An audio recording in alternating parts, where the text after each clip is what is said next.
السلام علیکم ورحمۃ اللہ وبرکاتہ۔ ایک بڑا ہی خوبصورت بچوں کے ناموں میں ایک نام پوچھا گیا، یہ بھی یوٹیوب پر کسی بھائی نے کومنٹس کیا، ہم ان کے کومنٹس چلاتے رہیں گے۔ تو یہ کومنٹس کیا یوٹیوب پر، اسماء اسلام ہمارا یوٹیوب چینل ہے، سننے والے جو سن رہے ہیں اس کو سبسکرائب کریں، آگے شیئر کریں ان ویڈیوز کو۔ آپ کے ایک شیئر کرنے سے ہو سکتا ہے کسی کا اچھا نام رکھ دیا جائے، اسلامی نام رکھ دیا جائے، تو اچھا نام ہوگا تو آپ کو بھی ثواب ملے گا۔ بہرحال ایک نام پوچھا گیا ملحان۔ ملحان ملحان نام رکھنا کیسا ہے اور اس کا مطلب بتا دیجئے۔ تو ملحان نام رکھنا بہت ہی بہتر ہے، بہترین ہے، باعث برکت ہے، اس لیے کہ یہ دو صحابہ کرام علیہم الرضوان کے نام تھے۔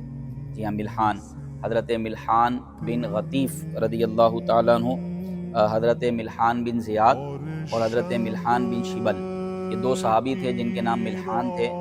تو لہذا ان ناموں کی برکت بڑھ جاتی ہے جب صحابہ کرام علیہم الرضوان کے نام ہوں، تو اس لیے یہ نام رکھنا بہتر ہے۔ البتہ اس کا معنی بھی سن لیجئے۔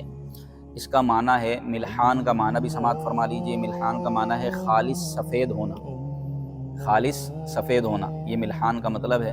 اور نام بھی بڑا یونیک ہے اور ہے بھی صحابی رسول کا نام، لہذا معنی کے بھی اعتبار سے، صحابہ کے نام ہونے کے اعتبار سے یہ نام رکھنا بہت بہترین ہے۔ اس نام کی برکتیں بچے کو ملیں گی۔ السلام علیکم ورحمۃ اللہ وبرکاتہ۔